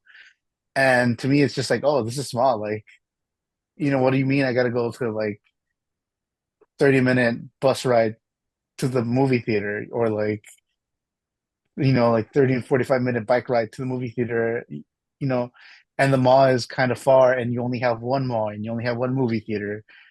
You got like three coffee shops, but like there really wasn't much to do outside of like the bars. Versus here, it's like, okay, there's like a bazillion coffee shops. I have options for movie theaters in case the movie I want to go watch is sold out at this time, you know? There's a liquor store in every Um, corner. yeah, and there's like a liquor store in every corner here, but over there is like I can legitimately walk somewhere. I can go do something, and I didn't have that thing where it's like, oh, so you're staying in the house today. It's like, no, I can go. Like, I mean, my roommates had to open the door for me at like 2 or 3 a.m. because they left my keys somewhere or lost them a couple of times. And, that was, I was outside for the first time in my life. What about like what was like the first thing that like something simple that shocked you that Mhm, everybody was like, why'd you find that weird? Like for me, bro, like seeing I went to school in Ohio and people mhm, didn't realize that I thought it was like crazy to see so much fucking green. There was a lot of grass, a lot of trees. Like it was insane mhm, to me, dog, because we're in the concrete food. This is a concrete city. You know what I'm saying? South Central's mhm. flat. Like this was like trees everywhere, bro. It was humid. The humidity was disgusting. And one time I got interviewed for the magazine at the school and they were like, what was the biggest difference? I was like, yo, it's green as fuck out here. I mean, obviously I didn't say those exact words, but I told it was Yeah, like, yeah. it's green. And somebody was like, fool, what does that even mean? It's like, bro, it's super green. You don't see it? And then I remember like, oh, you fools ain't from South Central. Like you fools are from little cities like this or little small Yeah. towns where it's like this, where there's a lot of green. And something so small to me was big. Like it was a big detail. Like it was a big change. What was something like that where it's just like where you thought it was like a big difference between LA and Chico, but everybody thought you were weird?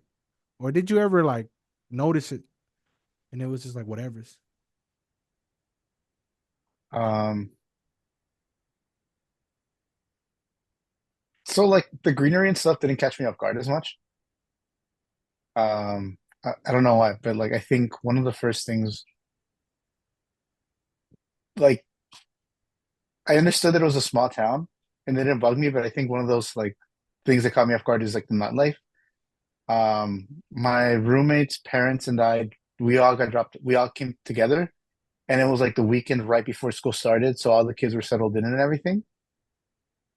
Um, so as we were pulling up to town, it's like Saturday night or Friday night, I don't remember, and you have all these kids walking around, drinks in hand, like It was just like the culture, right? Is what you're trying to say. The yeah, college. like to me, it was just like wild. Like it's like all these people are walking around, and I'm just kind of like, yo, like what?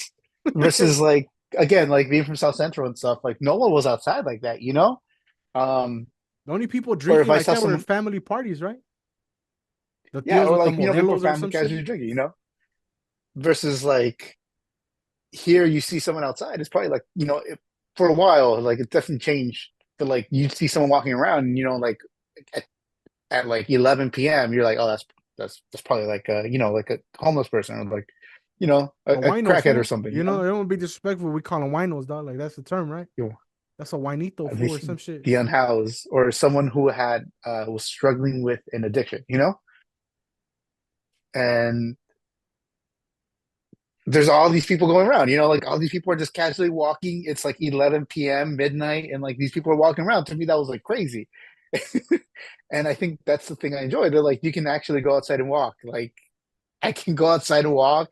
I can pick up running, and no one's gonna think I stole something. There it is. Yeah, that's what I'm talking about, dog. Like little shit like that, little stuff that you like. I could go on a run. I mean, obviously, I didn't go running for, but Yeah, I gotta go running either, but like, just the fact that you could do it though. That's probably. I'm pretty hmm sure that's what you're trying to say, right? hmm Yeah, people don't get that, man. It's just season people don't get that. Like if you're from the city, you went to school in the city, nothing really changes. But you hmm went from a big city like LA, dog, and you go to Chico, dog. I mean, how many people were in Chico, dog? My city was 38,000 when I showed up. I don't think it was that much bigger, but when I went back when I went there, um, Max 50,000 max. yeah, probably. But it was a small town. That's still small as And fuck, then fool. yeah, I mean there was like orchards and stuff like not that far off Oh yeah, fool. too. That's how you know, man. That's how you fucking know you're in the middle of nowhere type shit. Yeah. Um, Here I'll ask you this because this is also something I felt like after a while, like I fit in because of skateboarding with some guys, and like I also like did a radio station thing. But one of the things that after a while it felt really weird to me was that like culture shock because growing up Hispanic, being a minority, being around a bunch of minorities, understanding like, oh, okay, cool, this is how we roll. And then now suddenly you're surrounded by all these white people. Bro, it was a It threw me off, and I felt weird when I was like the only person of color in the class. Did you get that too?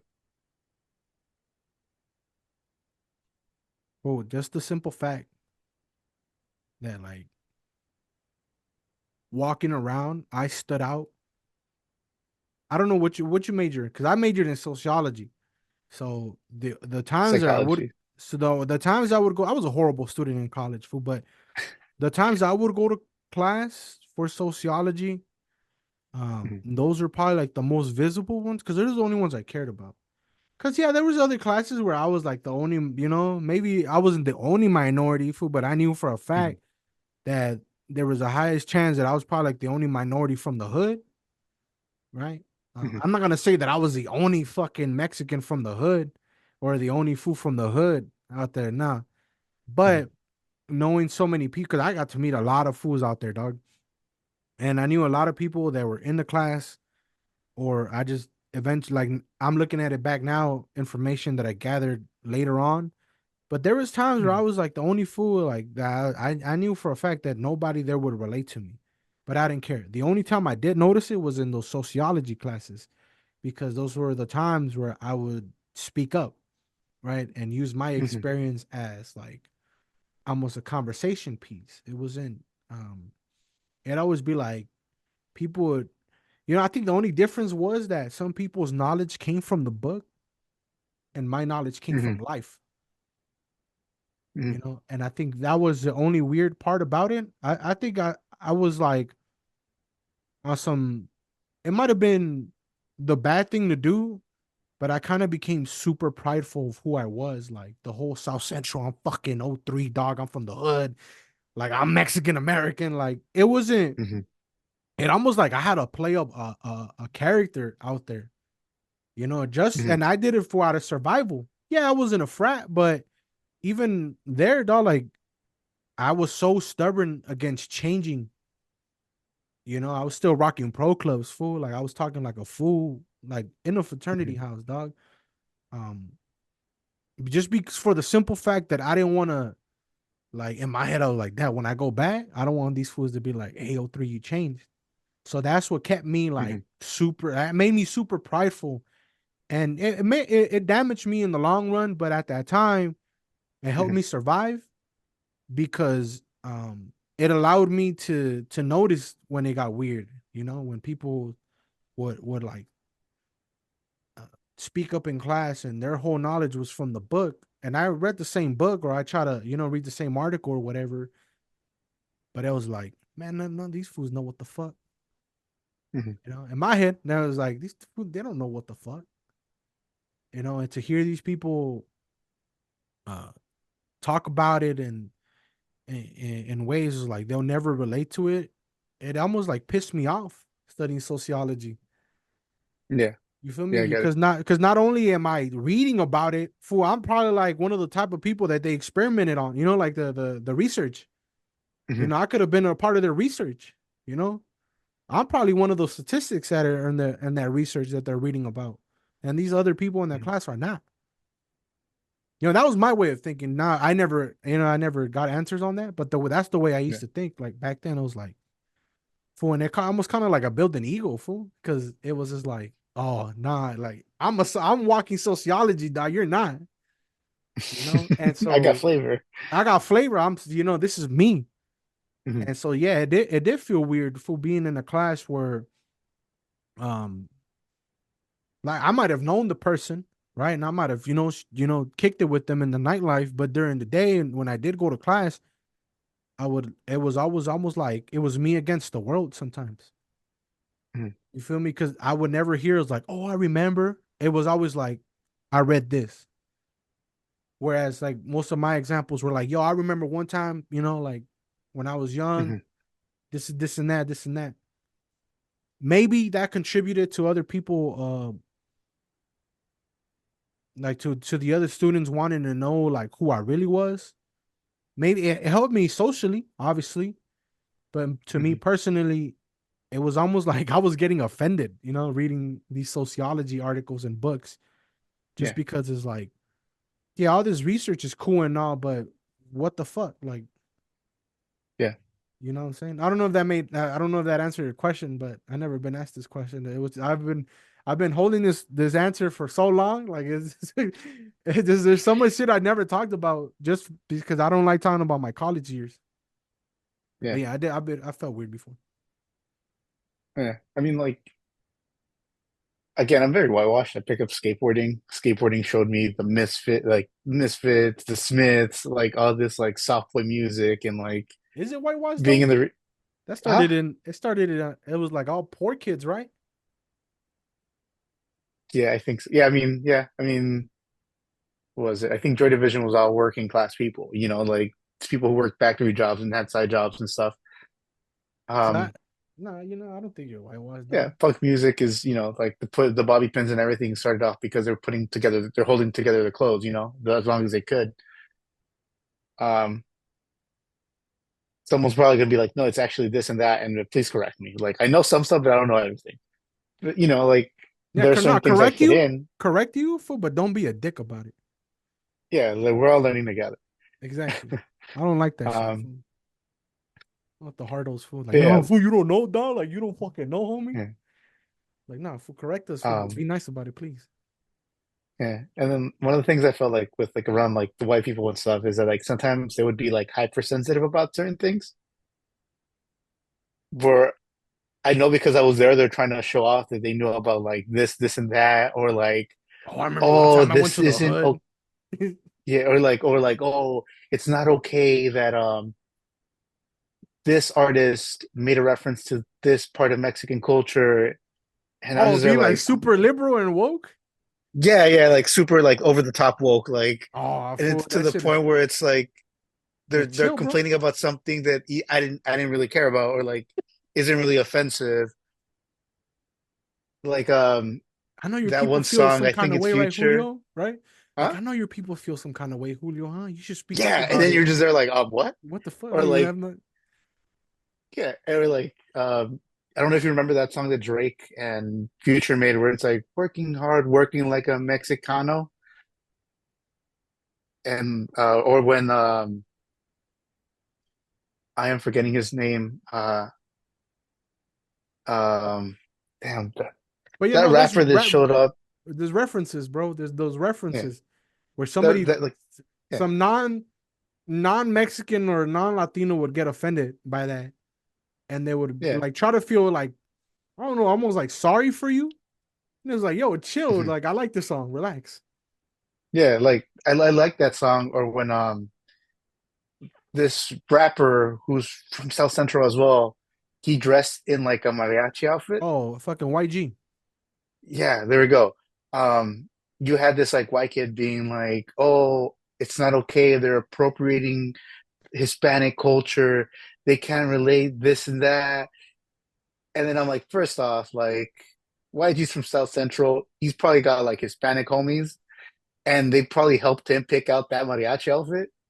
And this song's referencing how like Yeah, we the don't know, stereotype of dog. the hard work and the labor, Yeah. like,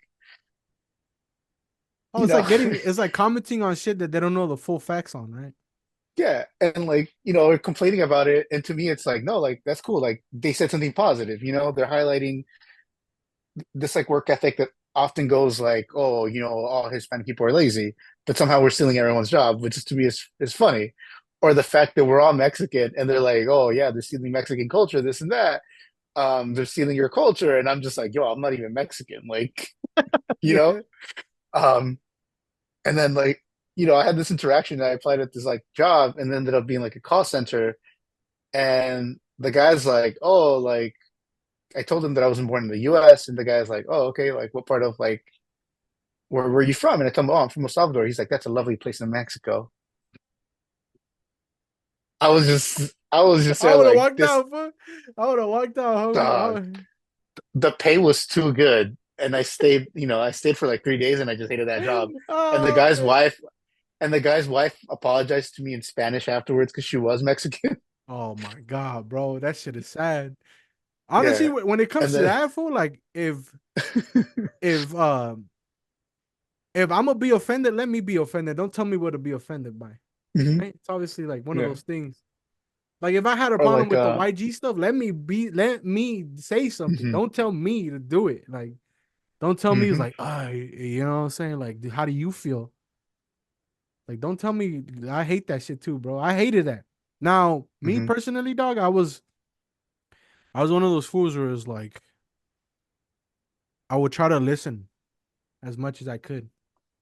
Cause mhm, maybe the fool, like, yeah, it might have been racist. The question might have been racist, or it might have come mhm, from like ignorant point of view, fool. But I was like, in my head, I was like, if I get mad or if I react a certain way, he's never gonna get the answer to his question. And he's gonna live his life not knowing and continue with that same ignorant shit. So let me not stoop to their level. Let me answer it in a way where it's like, okay, at least, that was me mhm, for like, cause I would get a lot of like a lot of microaggressions and shit like that. A lot of mhm, ignorant questions like, hey, O3, like, how many taco stands are in LA? And just like there was like it was never like it was always the people that I knew that weren't trying to be fucked up. There was like more curiosity. mhm, There was maybe like one or two times though, like where I experienced some like genuine, like it was like genuine malice behind the question, where it was mhm, like rooted in like hatred. Most of the time, it was like fools that were real curious because there was nobody around. It was just them being like, just like they were listening. I don't know. It's kind of hard to explain it. It's all in the tone, right? And mhm. I was like, if I could be a dick and like get mad at him and call him a racist, or I could be like, you know what? Hey, my boy, look, fool. First of all, fool, you can't ask that question. Second of all, there's a lot, you know? There's a ton. This is like it's It's a every other BBC, fool. corner. It's one of my corner, dog. Like, it's cool as fuck. But I just want to let you know, bro, like, you can't ask questions like that, homie. Mhm, And it was like that. I don't know if you ever got to that point where it was like, I don't know how Chico is, but at least my experience when it came down to like explaining a lot of like cultural stuff, now I mhm, would say like 95% of the times throughout my 4 years there, it was like it came from good hearts, you know.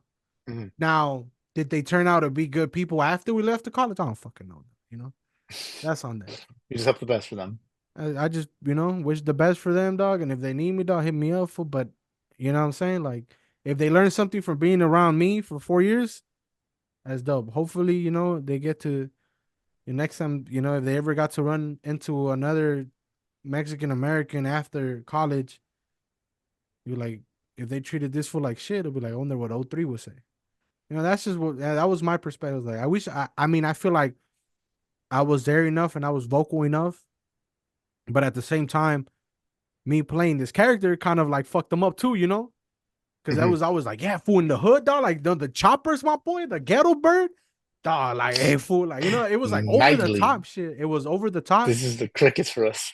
You feel me? Like it to like you Mhm. out here, dog. And it's like Citizen Nat blowing up, and it's like whatever's. But out there, I was like, yeah, fool. It was almost like I was storytelling. I was like, hey, yeah, my boy, fool. Like you could go to my neighborhood, dog. Like 6, 7 p.m. when it starts getting dark, fool. The lights don't even turn on. Shit, liquor stores are packed, homie. Like the metro station is dangerous. Somebody's always getting stabbed. They're like, what the fuck? Like, yeah, fool. Like, and it was just, it was like that, you know? So, Mhm. yeah, there was moments where it was real genuine, but then there was moments where I feel like I was kind of, that's just me just being vulnerable. I just feel like part of me was always like a little bit irresponsible when it came to me, like showing who we really are out here. Cause it wasn't, you know, Mhm. but hey, I can't do nothing about it. Can't change the past and just whatever's. And I know you Yeah. weren't like that fool. I know for a fact you were not like that, dog. But did you ever feel like some real like racist shit up there? Did you ever experience like you remember one moment where it was like super racist? um, See, again, with like the skateboarding and everything, I was, like it attracts like the artsy or like dorky kind of dudes, The So I melting didn't see pot that with fool. that crew. And then with the radio station, it's all these people who are like really into music, little more like liberal aspects and everything. And I had my roommates, and they were both, well, all my roommates have been Hispanic. Um, and I met group of ladies adopted me, and they were all minorities, and there was this one white girl. Um, that's the story from the time. Uh, The private but conversation. no, it's not even problematic. I was showing them off. They're sweethearts. They took me in. They kind of helped me put myself back together. I love them to death, and I miss them. But I didn't really, really see racism until like the whole like Donald Trump running for president and getting elected. Like I heard of stuff, and I didn't go to like the cowboy bars, and there was like a agricultural like building, and I didn't have any classes there, so I didn't have to deal with like any of the questionable things that would happen sometimes. And there was like a frat that was the agricultural kids, and they were hanging out outside smoking brisket or something with their cowboy boots and the hats and like the big lifted trucks. And it wasn't until then that I started seeing like a bunch of people with like the MAGA hats and like It started all coming this out. stuff. Yeah, like just out of nowhere, like this little liberal town, college, and then you just see these people with the MAGA thing or like just walking around. And to me, it was like, let me move away from you. Like, let me cross the street because I'm not like I don't feel comfortable around you. And I didn't have the fortune of someone being straight to my face, like saying something offensive. I would also move away from like, certain situations. But it did definitely make me super sensitive about things. Like I took a speech class, and like the teacher was talking about like languages and something, and it was this white person talking about like how about explaining the concept of ebonics, and then like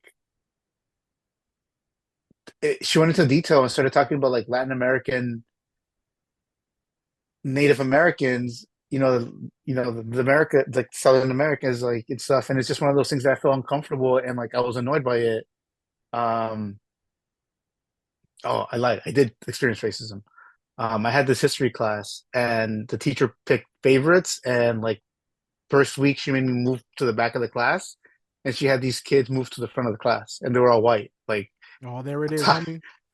I'm talking Damn. about colored eyes, light hair, and I'm just like, oh, okay. And for the extra credit, I never got points for any of like the things I answered. Oh, that's a And it wrap. got to the point where I started missing classes just because like I didn't want to be there and I didn't feel comfortable there or wanted. Yeah, we could fucking talk about college for days, fool. Because you went 4 years, right? 4 years, But 5 years. I impact see. major, baby. 5 years. I went 4 years, dog. Like, yeah, dog. Like this is honestly, bro. Like, um, the more episodes we get, like into the I'm pretty sure you're gonna be a recurring guest, dog. I think I already You're like, told you. ah, fuck, we got so much to talk about. We got so many things to talk about. And I know this is leading into the rowdy thing, but do you ever end up at like a party that someone invited you, or like just ended up at a party, and next thing you know, it's just like country music and stuff like that? Oh shit. Boom. I don't even want to talk about that shit, dog. That shit is humor. It wasn't Yeah. like it wasn't like that. Like to it was Mhm. like all country music. Mhm. Um, it was just like I fool would be bumping fucking like the most ignorant shit, like Waka Flock of Flame or like Future was blowing Mhm. up, Young Thug was coming up, right? Everybody with Bobby their bucket Shmurda, hats and fool. that schoolboy Q. And then like we're bumping the most ignorant shit, fool, and then Mhm. like 10 minutes later, fool, they're bumping Sweet Caroline. And then And like fool, the the whole whole like fucking off the school, ocean of fool. white, Bam, just bam. the whole ass chat. Bro, I'm like, get the fuck out of here with that shit, fool. Like, a la verga, you know, like in my head, I was like, fuck. Yeah, yeah, But then yeah. I would picture in my head, I was like, what if they went to a fucking Mexican party with me, fool? If they would hear fucking Vicente Fernandez, fool, like when everybody's drunk. Like, I wonder how they Or would feel. And I'll be like, okay, La that makes Puerta sense. Negra starts playing. The Porta Negra or some shit like that. But I was like, look, Yeah. first of all, my peoples don't hang around with 100, 200 other people in the same fucking house like that.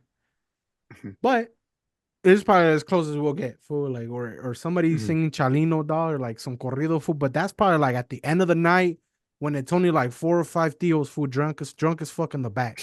That's probably like the only, you know what I'm saying? Mhm. On this level, it was like when I would hear Sweet Caroline, dog, or that kind of music, fool. That was like my moment, and that's when I knew I had to go get. I'm gonna go get another beer from my room, fool. I'll be back. Just dip. And then I just did, fool. And that's when I would go get faded, dog, or some shit. But Mhm. um, you know, like on this shit, like on this topic, I understand why I did everything that I Mhm. did back in college. Um, been doing a lot of soul searching, fool, and I understand. And this is for like for people, fool. Like this isn't like me trying to Mhm. like people would feel sorry for me. It was just one of those things where like um I wanted to belong so bad, fool, that I did whatever it took Mhm. to be liked, fool, and um to be just like heard, fool, or to just to be liked, to be heard, and people would pay attention to me. Fool, I had like 99% of the school like fool, everybody knew, dog. Like I could not go a single place and not be recognized. Socially, Mhm. academically, that's a different pedal, fool. Should have been like that, yeah, fool. But I don't regret anything I did. But Mhm. if you listen to this episode and you're a college student, it's okay to be alone. Don't try to fit in anywhere. Don't do it. I did it. It was fun. I don't regret anything, but that's the reason why I did it. I wanted to belong so bad that I did whatever it took. I didn't want to shake up I didn't want to shake up my own situation, dog. I was too Mhm. my need to belong was greater than my need for speaking up.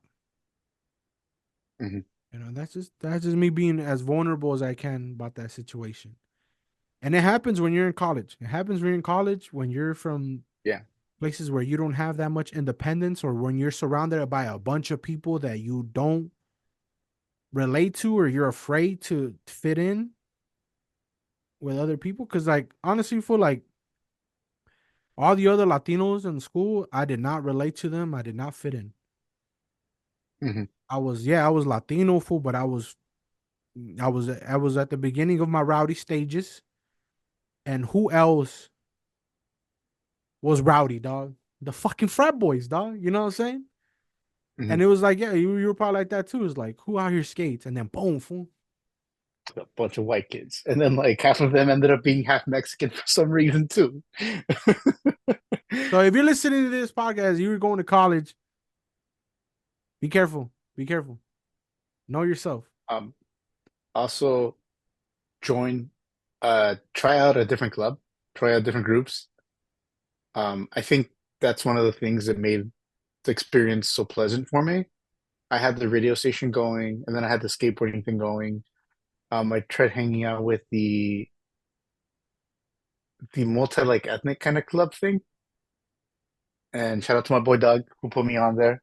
Um, it helped out being around with other people of color, and all the little events they had. And it's also that like social aspect where it's so easy if you're going from, like LA or like to somewhere random or, big city to somewhere or just going somewhere that's not home.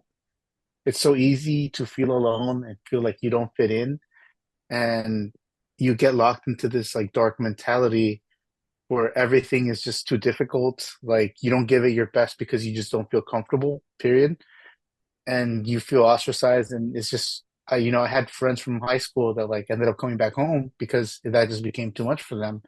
And to me, it's that thing that I'm very social and it helped me. And, I had friends and stuff and like I talked to people and maybe it was because we had a class and they're like, it became like a social thing. It helped me feel like I fit in because I could relate to these people because we like similar music or um, we have this activity or we had this class together and I was casually waving to everyone because I wave hi to everyone. I'm nice to everyone. I try to be nice to everyone or I, Yeah, try to give you your own space. yeah. Um, and like, it helped me know that I still fit in and I belong there. And, everyone has a different journey and to, you get where you have to get. Um, and you're not alone. And there's probably people looking for that connection too. And, you know, definitely go out there and it'll help you find yourself down the line. That's, advice I wish some of my friends would have heard or would have applied or had the opportunity to like look at it from that lens. Um, that plus it was also kind of funny. I'd be walking with my roommates or I'd be walking with a girl and when a bunch of girls and like people constantly stop to tell you hi, like I'd be feeling like the man. I know exactly what you're talking about, fool. Yeah. It was cool at first, dog, but then I was like, fuck, fool, like I want to be able to go somewhere for not be recognized. But it was like at the same time, my ego would feed into it. Like, yeah, I'm Mhm. O3, baby. I'm the greatest, homie. Like it was one of those things like, Mhm. but to see that we're talking about this like years later. At the time, like you're going through it, you don't give a fuck. Um, we'll continue this college conversation, fool, in our next platica. I wanna end Mhm. this platica with one final question. Well, it's a question, but it's more of a question for you, dog. Is like if you could Mhm. ask the future you one question, what would it be? Ooh. Mm.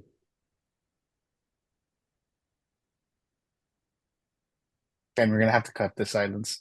Sorry. Nah, it's fine, Um, dog. I don't. Yeah, it's cool. I'm gonna throw out some little topics, fool, like finance, yeah.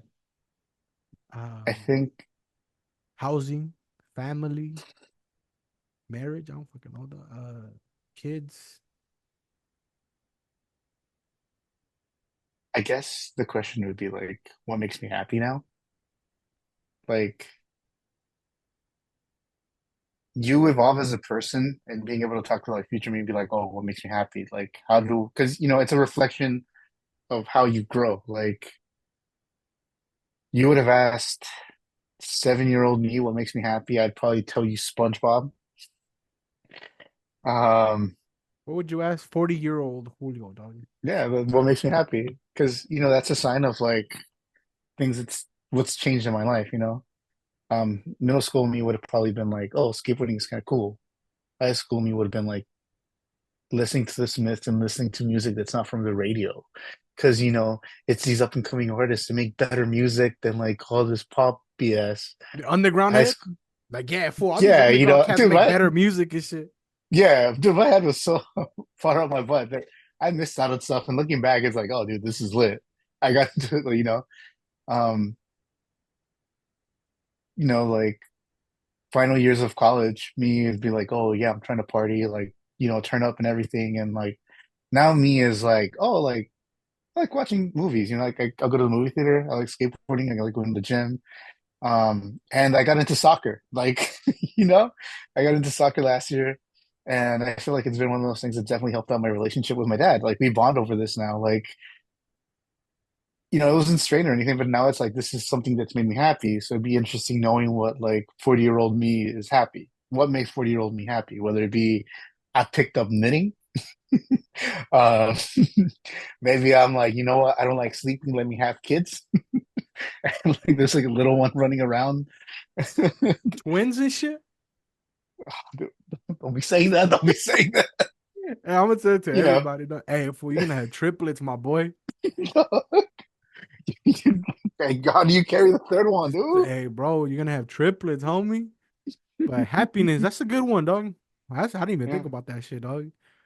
I think sometimes I think too logical, Hmm. too like it's like too broad to be like, oh, for when does this happen? I think I would think of like moments.